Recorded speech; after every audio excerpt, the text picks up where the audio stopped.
মাসি গো মাসি, তোমার কত কষ্ট। আমার মাসির কষ্ট দেখা আমার পরানটা করে ফাইটটা যাইতেছে। মাসির মনে কত মায়া দয়া, সে একখান পোলা চায়, মেশোর দ্বারা হয় না, মেশো দিতে পারে না। তাই এখন মাসি তাই চাইতেছে যে একখান পোলা দত্তক নিব। বলি ওই তোমার দুই পে পোষা কুত্তাটার কি হইলো, যারে তুমি দত্তক ছেলে নিছিলা? অবশ্য একটু ওয়েট কইরা যাও, দেখো এইটা যদি পোলা হয় তাহলে তুমি না হয় নিয়ে নিও, তাহলে কি তোমাকে জানাশোনার মধ্যে থাকবে। এমনিও তো পয়সা নাই বাচ্চারে খাওয়ানোর। মানে ওই তোমার দুই পাইয়া পোষা কুত্তাটার কথা কইতাছি, যেটার বউয়ের পেটে এখন বাচ্চা, হয়তো মানুষ করতে পারবে না, বুঝছো? ওই খাল বিল নর্দমাতেই ফেলাই দিব, আর নাহলে নিজের মতন চুস্ত চামার খোর মাগি বাস তৈরি করবো যদি পোলা হয়। আর মাইয়া হইলে তো কোনো কথাই নেই, তাহলে তুমি অন্য অনাথ আশ্রম, অনাথ বাচ্চা খুঁজছো। তো যাই হোক, বলি একটু ওয়েট কইরা যাও, ওই পোষা কুত্তাটার ঘরে যে কুত্তাটা জন্ম নিব সেইটার এই পালন পোষণ করো। তো তোমার কষ্ট মাসি, তোমার কষ্ট দেখা আমার পরানটা ভাই। তো hello friends, welcome back to my channel Bong JC. কেমন আছে তোমরা সবাই? আশা করছি সবাই খুব খুব খুব ভালো আছো, আমি খুব খুব ভালো আছি। তো এক এক করে আসি। আজ তোমরা মাসির ভিডিও থেকে কত রকমের যে বাণী শুনতে পাও। দুদিন আগের ভিডিওতে এক রকমের বাণী, দুদিন পরের ভিডিওতে এক রকমের বাণী। দেখো, আমরা যদি অরিজিনালি কিছু বলি তাহলে কি আমাদের কথাবার্তা সারা জীবন একই রকমেরই থাকবে, তাই তো? কিন্তু আমি যদি সব ফেক ফেক বানানো গল্প দিই, তাহলে আমি আজকে একটা গল্প দিয়ে দুদিন পরে ভুলে যাবো যে আমি কি গল্প দিছিলাম, তখন আবার বানায় একটা গল্প দিতে গিয়া আমি হাইগা ছাড়াবো। ঠিক আছে? তো সেরকমই দুই দিন আগে, দুই দিনও না, একদিনই আগে, হয়তো এক দুই দিন আগে, ওই যে লাইভে, যেই লাইভে ছোট পাগলি খুব কাঁদছে, খুব কাঁদছে, এবং তার মা বলছে আমার স্বামী, আমার স্বামী মানে মাসির আসামি থাপনা ভয়ে উপরে উঠতে পারে না কেন, ঘরে মাইয়াই থাকে, মাইয়াই যদি আবার বাবার নামে কোনো দোষ দিয়া দেয়, যে যদি সত্যি কথা সবার সামনে বইলা যায় যে থাপনা মাইয়ার এইখানে ওইখানে হাত মাঝে মধ্যে সেইখানে, এই কথাটা যদি সবাই যায় না যায়, সেই জন্য নাকি মেশু ভয় উপরেই ওঠে না। কিন্তু আজকে আমরা কি দেখলাম, কি দেখলাম বন্ধুরা, আজকে আমরা কি দেখলাম? মাসি কইতেছে মেশো উপরে গেছে স্নান করতে, পূজা দিতে, উপরের আলমারি দিয়া জামা কাপড় পরতে। ও মাই গড, মাই গড, মাইয়ায় তো ঘরে ঘুমানো আছে। তাহলে মেশো নাকি মেশোর শালি ছাড়া উপরেই যায় না, মানে যেই কদিন মেশোর শালি ছিল, শালি ধইরা পাহারা দিয়া নিয়ে যাইতো, যাতে মাইয়ায় কোনো বদনাম না দিতে পারে। ও চিঙ্কি মাসি, তোমার বোন তো জয়রাম কৃষ্ণের কাছে চইলা গেছে। তাহলে আজকে যে থাপনারে দেখলাম উপর দিয়া নামতে আছে স্নান কইরা জামা কাপড় পইরা, কি হইলো? মাইয়াই ঘরে ঘুমাইতেছে। আমি কিন্তু খারাপ ইঙ্গিত করতেছি না, আমি শুধু কইতে চাইতেছি এত মিথ্যা কথা কোন ঢুকায়া রাখো, কোন পাকস্থলিতে ঢুকায়া রাখো।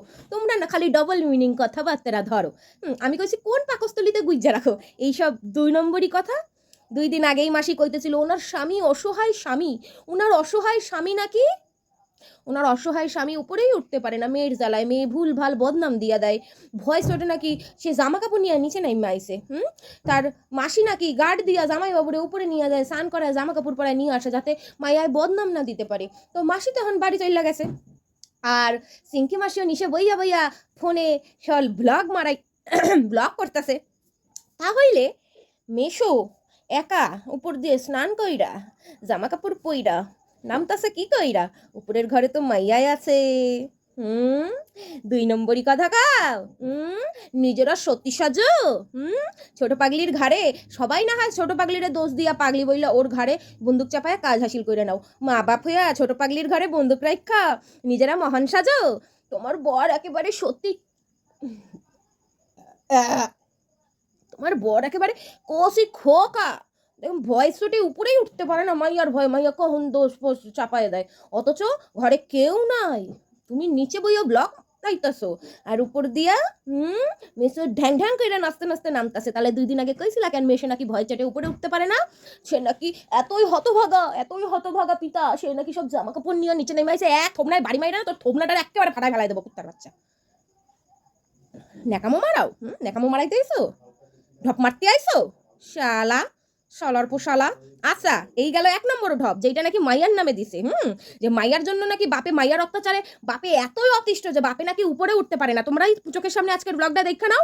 বাপে উপরে উঠছে, মাইয়া ঘুমানো অবস্থায় মাইয়ার ঘরে গিয়া স্নান করছে, মাইয়ার ঘর দিয়া জামা কাপড় নিয়া খালি গায়ে নিচে নামছে। খালি গায়ে না জামা পইরা ছিল জানি না, যাই হোক নিচে নামছে। তার মানে মাইয়ার কোনো প্রবলেম নাই বাপে উপরে গেলে, কিন্তু তারপরেও মাইয়ারে বদনাম করার জন্য, মায়ের নামে মিথ্যা মিথ্যা কথা বলার জন্য মাইয়ারে বদনাম করছিল এই মাচু মুটকি ঢুমসি মাসি 2 দিন আগে। ঠিক আছে, তো এবার আসি সেকেন্ড পয়েন্টে। এই মাসি যে কখন কার জন্য রান্না করে সেটাই বোঝা মুশকিল, বুঝলা না তো? মাসি দেখো হাতে বাটা মাছ নিয়ে কয় বাটা মাছ খাইতে তো আমাকে কাকা খুব ভালোবাসে, আর এই মাছের ঝাল করুম, এই মাছটা ওইটা যে কী মাছ বুঝতে পারলাম না, তবে হবে ওই যে ওই 50-60 টাকা কেজি যে মাছগুলো পাওয়া যায় না, সামুদ্রিক কি মাছ, ওই হবে, যতদূর দেখা বুঝলাম ওই মাছগুলাই। তো যাই হোক, ওই মাছ নাকি মেশো খাইতে ভালোবাসে, বুঝছো? ওই মাছের ঝাল হবে। তো মাসি নাকি মেশোরে রাইন্দা খাওয়াইতে খুব ভালোবাসে। তো 2 দিন আগে যেন কি কইছিল মাসি, তোমার কাকার অত খাওয়ার নিয়ে ঝামেলা নাই, আমাগো ঘরে রিমি না থাকলে রান্নাই করি না, ওই কোনো রকম এক পদে রান্না করি, রান্না করতে ইচ্ছা করে না মনারে ছাড়া। মনায় না থাকলে রান্না ওর বাবা ওর খাইতে চায় না, আমরাও অত খাবার ইয়ে থাকে না, কিন্তু মনা যখন যখন আসে তখন ওর বাবা পছন্দ মতো মাছ মাংস নিয়ে আসে, আর মনারে আমি রাইন্দা রাইন্দা খাওয়াই। সলি 2 দিন আগের 2 সপ্তাহ আগের ব্লগ দেখা হয় নি যা, 2 সপ্তাহ আগের ব্লগ দেখতে হয়। 2 সপ্তাহ আগে তুমি মনার জন্য শুধু রান্ধো, তোমার মনার জন্য, তোমার মনার যেগুলো ভালো খায় তুমি রাইন্দা রাইন্দা খাওয়াই, তোমার মনারে তুমি রাইন্দা খাওয়াইতে ভালোবাসো বললে তুমি রান্না করো। তোমার স্বামীরও তো খাওয়া নিয়ে ঝামেলা নাই, ওই 1 পদ হইলেই হয়েছে। আর আজকে কাও আমি শুধু স্বামীর জন্য রান্না করি, আমার স্বামীরও আমি 10 পদ খাওয়াইতে ভালোবাসি। তুই কত নিজে 10 পদ গিলতে ভালোবাসিস, রান্নাটা তুই নিজের লইগা করিস, বাকিগুলো তো পোষা কুত্তা, তোর বাকিগুলো তো পোষা কুত্তা, খাইলে খাইলে না খাইলে গান মারাও। রান্নাটা তো তুই নিজের লজ্ঞা করিস, কারণ সেইটা কও বারবার এক একটা ভিডিওতে এক একটা মতামত দিবি, কান পাচায় এমন থাবড়াটা মারুম শালা তোর নিজের বাপের নাম ভুইল্লা ছাইড়া যাবি, বুঝছিস? আর এবার আসি, ঠিক আছে, এবার আসি মাসি মাসি গা মাসি মাসি মাসি মাসি মাসিরে নাকি কালকে তোমরা কারা কারা কইছো বাচ্চা নিতে।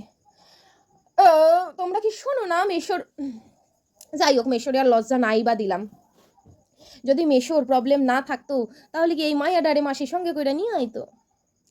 যাই হোক, যেটা কইতাছি, মাসি কয় এই বয়সে তো বাচ্চা নেওয়া যায় না, আবার কয় না না এমন কিছু বয়স হয় নাই। না গো মাসি তুমি ঠিক কথা কইছো, তোমার এমন কিছু বয়স হয় নাই, এই বয়সেও তুমি বাচ্চা নিতে পারো, কোনো অসুবিধা নাই। দেখো তুমি আজকাল কইতেছো কারোর ঘর দিয়া তুইলে আনবা, দেখছো তোমার পেটের ডাই নাকি তোমার শান্তি দেয় না, তোমার পেটের ডাই তোমার বিরুদ্ধে কথা কয়, তো সেইখান দিয়া তুমি ভাবলাগি করে বাইরের দিয়া তুইলে আইন না, সে তোমার কথা শুনবে।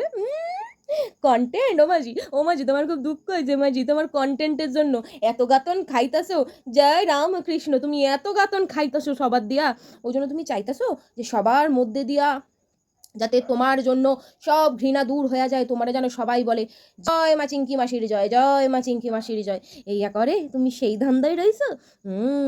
সেই জন্য এখন দত্তক নিবা, ওই যে কইলাম দত্তক নামার দরকার নাই, ওই যে তোমার দুপে পোষা কুত্তাটা আছে না, যেইটার এখন ঘেউ ঘেউ করতে নামাইছো, ওইটার বউ তো আবার দেখি পেটটা এতখানি ফোলা, তার মানে ওইটার পেটে আছে একটা, তো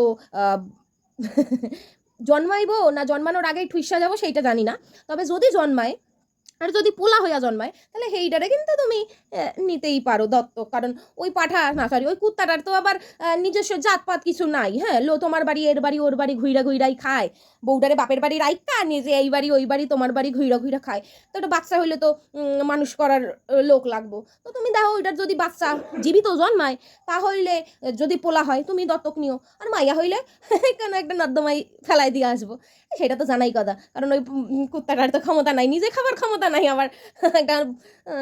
যাই হোক, তো কই কি মাসি একটু অপেক্ষা কইরা যাও, ওই তোমার ওই 2 পোষা কুত্তাটার বউয়ের ডেলিভারি ডেটটা কবে সেই অবধি তোমরা ওয়েট কইরা যাও। আর তুমি যদি সত্যিকারের দত্তক নিতেই চাও, তোমার যদি এখন মনে হয় যে কুত্তার ছানা তো কুত্তাই হইব, এত কুত্তা তুমি পালতে পারবা না, তুমি একটা মানুষের বাচ্চা চাও, তাহলে তুমি এক কাজ করতে পারো, তুমি লোকের কাছে দুয়ারে দুয়ারে বাচ্চা ভিক্ষা না চাইয়া তুমি অনাথ আশ্রম দিয়ে নিয়ে আইতে পারো। যদি তুমি সত্যিকারের চাও, হ্যাঁ এখন যদি তুমি কন্টেন্ট মারাইতে মা শারদার মতন মা চিঙ্কি মাসি হইতে চাও, তো তুমি বড় বড় ডায়লগ মারতেই পারো যে আমার সঙ্গে যোগাযোগ কইরো, তোমাকে চেনা জানা অনাথ, যদি আমাকে চেনা জানাই হয় সারা তাহলে অনাথ কি কইরা হয়, মানে পাক্কা বোকা চু। আর যদি তোমার সত্যিকারের মনে হয় তুমি একখানা বাচ্চা অ্যাডপ্ট করবা, তাহলে অনাথ আশ্রমে যোগাযোগ করতে পারো। কেন, তোমাকে ওখানে অনাথ আশ্রম নাই, কিন্তু তোমাকে স্টেশন তো আছে, স্টেশন দিয়ে একটা তুইলা নিয়ে আসে, ঠিক আছে। কারণ দেখো তুমি তো হাই লেভেলে যাইতে পারবে না, তোমার লেভেলেই কাউরে তোমারে নিতে হইব, তাই না।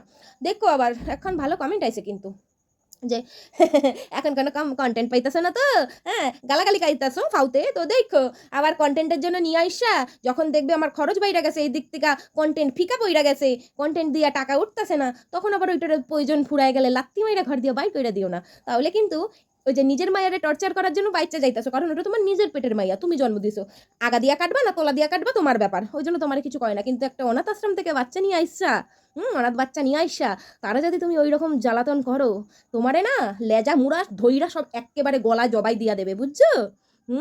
খুব সাবধান, নাম কিনতেছো তো, কেন নাম কিনতে যাওয়ার আগে এইটা ভাইবা নিও, ঠিক আছে। নাম কিনতে যাওয়ার আগে এটা ভাইবা নিও যে কন্টেন্ট ফুরায়া গেলে, তুমি যদি ভাবো কন্টেন্টের নাম কইরা একখানা বাচ্চা নিয়ে আইসা তার সঙ্গে তারে দিয়া তুমি কন্টেন্ট ফুরায়া গেলে তুমি তারে ফেলায় দেবা, তাহলে কিন্তু তোমার হয়ে যাইব, বুঝছো। বলো হরি হরি বল হয়ে যাইব।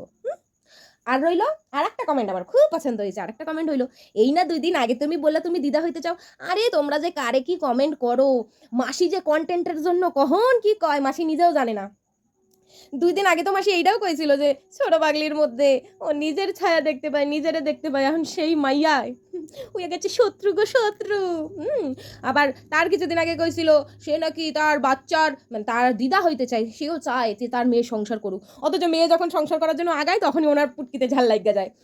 তো কি বলবা এইসব পাগলি চুগুলারে, কি বলবা। ওই বৈশা বৈশা দেখো আর খিস্তি মারো, এই হইতেছে কাজ। আর আমি এটা কন্টেন্ট বানাই, মাসি যে এক মুখে কয় রকম কথা কয়, মাসির তো মুখ দিয়া কথা কয় না, মাসি পদ দিয়া কথা কয়, বুঝছো। তো পদ দিয়া মাসি, একবার মাসি মুখ দিয়া কি কয়, আবার পরক্ষণে মাসি পদ দিয়া কি কয়, সেগুলো তফাৎ তোমাকে ঢোকানোর জন্য আমারও কিছু কন্টেন্ট হইব। আর হ্যাঁ, আর একটা কুত্তা খুব চিল্লাইতেছে, তোমরা আমারে বলতেছিলা, তো শোনো একটা কথা কই, ওইটার জন্য একটা কমিউনিটি দিছি, এটাই অনেক। ওই কুত্তাটা কেমন, দোপায়া কুত্তাটা কেমন তোমাকে বলি। একবার নিশ্চয়ই সঞ্জয়রে অনেকে চেনো, যারা যারা চেনো না তারা তারা বাদ দাও। তো খুব চিঙ্কি মাসিরে নিয়ে তখন খুব খিস্তি মাইনা মাইনা ভিডিও নামাইছি, চিঙ্কি মাসিরে ছিঁড়া ফেলাবে, এই কইরা ফেলাবে, ওই কইরা ফেলাবে, অনেক কথা কইছে। এবার তখন এই থাপনা আর চিঙ্কির সঙ্গে আমার যোগাযোগ ছিল, তো থাপনা আমারে ফোন কইরা কয় ওইটা কেড়ে এইটা মিনিমাম করতেছে, যারা ওইটারে দেখাইতে হইব। তো এইরকমভাবে লোক পাঠাইতেছে, এরে দিয়ে ওরে দিয়ে ফোন করাইতেছে। এবার যেই নাকি এবার তখন আমারে কয় ছাইরা দে, ওর পেছনে তোর নামতে হইব না, ওর জন্য ওই পূর্ব কুত্তাটাই একা, ওরে তো কুত্তা বললেই ডাকতো, বা কুত্তা বললেই ওরে মানে বলে না যখন কিছু হয় না তখন সব থেকে লাস্ট একটা ইয়ে থাকে, অপশান থাকে, তো সব থেকে লাস্ট অপশান হচ্ছে ওই কুপূর্ব পোষা কুত্তাটা, দুপায়া কুত্তাটা। তো তখন আমরা বলছিল তোগো ওই সঞ্জয়ের পেছনে নামতে হইবে না, সঞ্জয়ের জন্য ওই ইয়ে আছে কি জানো কুপূর্ব আছে। তো আমরা বললাম ঠিক আছে তাহলে নামাও। ওই কুপূর্ব একটা ভিডিও করছে, তারপরে সঞ্জয় কারোরে দিয়া ওরে ফোন করায় এমন খিস্তি মারছে ওই কুপূর্বরে, এমন খিস্তি মারছে, লাস্টে ওই কুপূর্ব আমারে ফোন করে কয় ও দিদি আমারে কি খিস্তি মারতাছে তুই একটু শোন। এমন ওরে মা বাপ তুইলা খিস্তি মারছে, ব্যাস ওর সাপ শুকায়া গেছে, বুঝছো। ওর যে ফনা তোলা ফনা একেবারে শুকায়া গেছে, বুঝছো। আর কতদিন পরে দাঁড়াইছে তার কোনো ঠিক নাই। হ্যাঁ, ওরে কইছে তুই কল্যাণীতে কোথায় আইতে কইছে, ও কয় তোরা কল্যাণীতে আয়, তারপরেও কয় কি দিদি আমার কি হবে, আমার খিস্তি খাস্তে মারতাছে, আমি কি নাম্বারটা চেঞ্জ করে নিমু। কানছে কানছে, মানে বুঝছো তো। যখন এই চিঙ্কি আর চিঙ্কির বর থাপনা যখন পারে না, লাস্ট অপশন হিসাবে ওই দুপায়া কুত্তাটারে রাখে, কারণ দুপায়ের ওইটা তো একটা ডাস্টবিন, ওটার জন্মর কোনো ঠিক ঠিকানা নাই, ঠিক আছে। ওটা হচ্ছে জন্মটাই হচ্ছে বেজন্মা, ওই কুকুরবর জন্মটাই হচ্ছে বেজন্মা, না ওটার বাপ মায়ের ঠিক আছে, না ওর বাপ মায়ের মানে বাপের বীর্যর ঠিক আছে, না মায়ের পেটের ঠিক আছে। তো এরকম একটা বেজন্মার সবার লাস্ট অপশানই হয়। তো বেজন্মাটা আসে খায় পরে ঘুমায় চইলা যায়, তো ওইটারে রাখছে লাস্ট অপশান, কারণ ওর মুখটা ওইরকম নোংরা, তো ডাস্টবিন দিয়া তো গন্ধই বাইরায় না। তো ওই যে ওই মুখের জোরে যখন দেখে যে ওরা পারবে না আমগুলোকে লাগতে, একটারে প্রথমে পাঠাইলো না এই মিঙ্কি, এমন খিস্তি খাইছে, হে তো আবার লুকাইছে গিয়া বরের না সেকেন্ড না থার্ড নম্বর ভাতারের গাড়ে। আর রইল এই লাস্ট অপশানটা এইটারে নামাইছে, কিন্তু এইটারে যদি 2টা লোক ফোন কইরা খিস্তি মারে, হে গিয়া আবার কান্নাকাটি শুরু করে দেবে, আমারে কিস্তি মারছে, তোমা আমার কিছু করো, আমারে কিস্তি মারছে। তো থাক, ও ওই কুত্তা দুপায়া কুত্তা চিল্লাইতেছে, চিল্লা ঘেউ ঘেউ করতেছে, করুক, ওটারে কেউ পাত্তা দেয় না। শুধু একটা কথাই বলুম, বুঝছিস, যদি চাইস, ওই কুত্তাটার উদ্দেশ্যে বলুম, যদি চাইস যে তোর বউয়ের পেটে যেটা আছে সেইটা ঠিকঠাকভাবে ভূমিষ্ঠ হয়, তাহলে চাইপ্পা যা, লোকের ছেলেমেয়ের পদে কাটি করিস না, ঠিক আছে? আর যদি লোকের ছেলেমেয়ের পদে কাটি করতে যাস, বিশেষ করে আমার মায়াগো পদে কাটি করতে যাস, তোর বউয়ের পেটের টারে ওই পেটের মধ্যে বলি দিয়া রাখা দেবো, বুঝছিস? সে আর ভূমিষ্ঠ হইতে পারবে না। তোমরা অনেকেই বলবা বাচ্চা অবধি কেন যাও, যে নাকি ভূমিষ্ঠই হয় নাই। শুনলাম আমার বাচ্চাকে নিয়ে নাকি অনেক চুমাচাটি করছে, সেই জন্য কইলাম। যদিও বা দেখার প্রয়োজন পড়ে না, কারণ বললাম না, এরা আসেই লাস্ট অপশন, যখন দেখতেছে নিজেরা পারতাছে না, থাপনা আর চিঙ্কি কারোরে দিয়া হইতেছে না, তখন ওইটারে নামাইছে, ঠিক আছে? তো কিন্তু ওইটারে পাবলিসিটি বা ওইটারে মুখ লাগার কোনো ইচ্ছা আমার অন্তত নাই। কারণ যে নাকি ওগোর লাস্ট অপশন, সে আমার কাছে কোনো অপশানে থাকে বললে তোমাকে মনে হয়? তবে শুনলাম আমার মায়াগো নিয়েও কিছু কইছে, সেই জন্য আমিও কইলাম যে আমারটা তো ভূমিষ্ঠ হয়েছে, ওই জন্য টানাটানি করতে পারো। তুই যদি ভাইবা থাকিস যে তোরটা ভূমিষ্ঠ হয় নাই বললা, তোরটারে আমি টানুম না, না তোরটারে না, তোর বউয়ের পেট দিয়া নারী ছিঁড়া নিয়ে আইসা এইরকম ধইরা এইরকম ফাঁক কইরা দেবো, বুঝছিস? সে সেইখানে পোলাই থাক আর মাইয়াই থাক, আমার দেখার দরকার নাই। মায়ের পেট দিয়া আর বাইরানোর স্বপ্নটাই দেখতে পারবি না, ঠিক আছে? তোর বউয়ের পেটের মধ্যেই জবাই কইরা দেবো। যদি আর একবারও আমার মায়াগনিয়া কোনো কথা আমার কানে আইছে, দেখার তো প্রশ্নই আসে না, দেখার আগেই সাবধান করে দিলাম। আর যদি বাই চান্স আমার কানে আইছে সেকেন্ড বার, ওই যে বললাম তোর বউয়ের পেটেই একেবারে জবাই কইরা দেবো, মনে থাকে যেন। তো চলো সবাই ভালো থেকে সুস্থ থাকো, আর অবশ্যই পাশে থেকো। Tit for tat. আর যারা এটা মেনে নিতে না পারো, ta ta, but love you all.